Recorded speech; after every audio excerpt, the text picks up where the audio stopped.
Saudara, firman Tuhan ini berkata, karena itu sebagai orang-orang pilihan Allah yang dikuduskan dan dikasihinya, kenakanlah belas kasihan, kemurahan, kerendahan hati, kelemah lembutan, dan kesabaran. Ya, kita ini adalah orang yang dipilih oleh Tuhan dan dikuduskan oleh Tuhan. Ketika kita sudah diangkat menjadi anak Allah yang dipilih dan juga dikuduskan oleh Tuhan, maka sudah sepatutnya ya kita hidup sesuai dengan kriteria yang Tuhan beri bagi kita. Ketika seseorang diangkat menjadi warga negara, misalnya di negara lain, ya, kalau yang ada tinggal di luar negeri itu merasakan bagaimana perjuangan untuk mendapatkan ya pengakuan sebagai warga negara. Maka dia harus mengikuti semua standar dan kriteria yang berlaku di negara tersebut.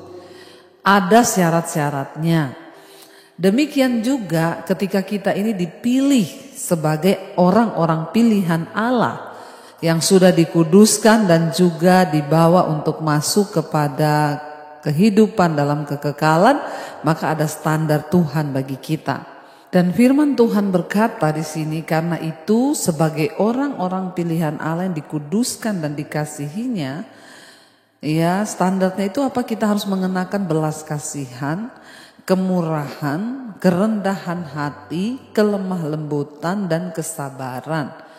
Ya, kita semua harus berubah, saudara, untuk menjadi orang-orang yang penuh dengan ya belas kasihan, kemurahan, kerendahan hati, kelemah lembutan, kesabaran.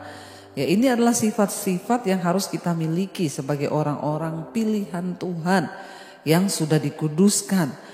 Artinya apa? Ya, belas kasihan itu kita mudah untuk berbelas kasih kepada orang. Lihat orang susah, kita cenderung ingin menolong. Ya, penuh dengan kemurahan, kerendahan hati. Artinya ya tidak mudah untuk menyombongkan diri, tapi kerendahan hati. Lalu kelemah lembutan, ya kesabaran, ya. Dan ayat 13 berkata, ya sabarlah kamu seorang terhadap yang lain, dan ampunilah seorang akan yang lain apabila yang seorang menaruh dendam terhadap yang lain, sama seperti Tuhan telah mengampuni kamu, kamu perbuat jugalah demikian.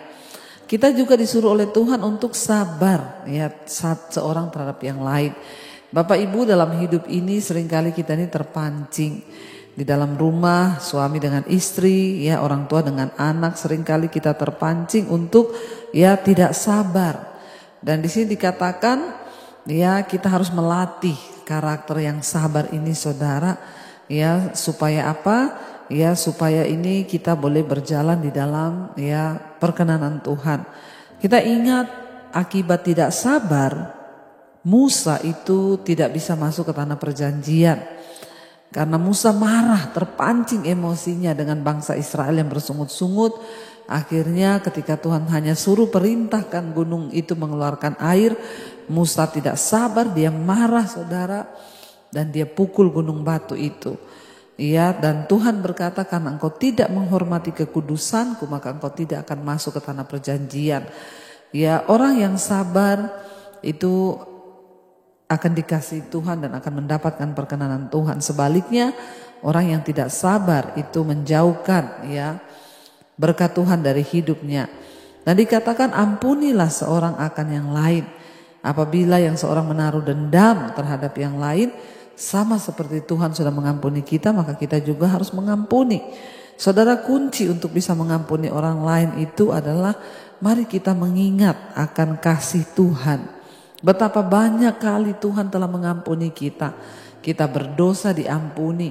Ya, seperti Kristus telah mengampuni kita, demikian kita harus mengampuni orang. Ya, kunci untuk kita bisa punya hati yang gampang mengampuni, ya ingatlah akan pengampunan Tuhan. Ya, saudara, tidak sulit bagi kita untuk mengampuni seseorang ya yang mungkin telah berbuat salah kepada kita, entah itu salahnya besar ataupun kecil. Ya, kenapa? Karena kita menyadari bahwa kasih dan pengampunan Tuhan yang tidak terbatas telah menolong kita juga. Ya, makanya dalam doa Bapa kami ya dikatakan ya, ajar kami untuk mengampuni orang yang bersalah kepada kami sama seperti ya Tuhan telah mengampuni kesalahan kami. Itu selalu dan setiap pagi kita berdoa Bapa kami untuk kita ini bisa belajar.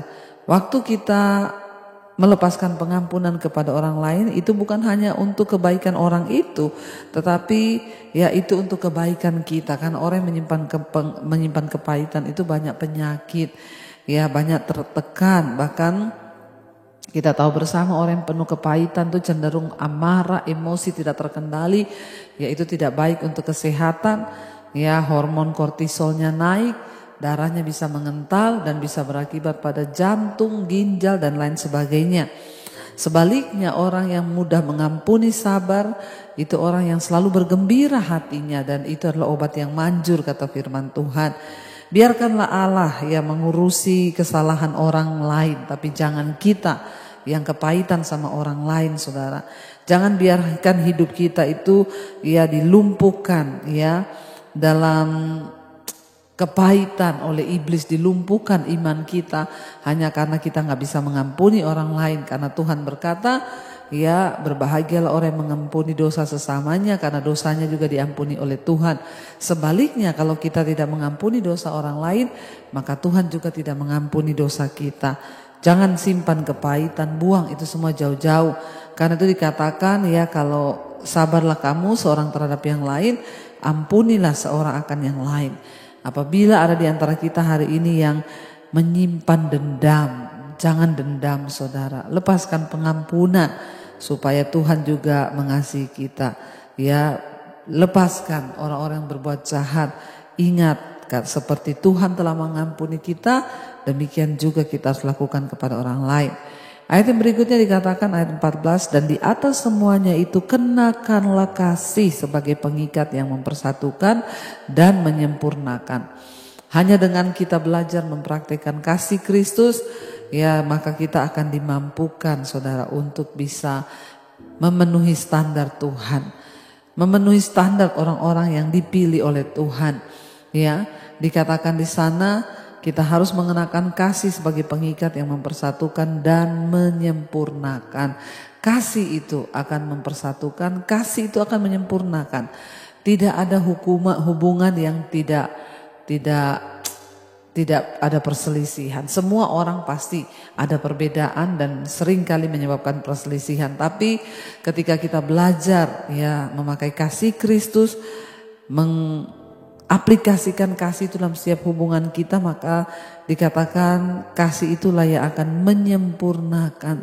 Kita berlatih untuk menyempurnakan hubungan suami istri, menyempurnakan hubungan keluarga dengan segala mungkin problema yang ada, ya bahkan konflik yang pernah terjadi.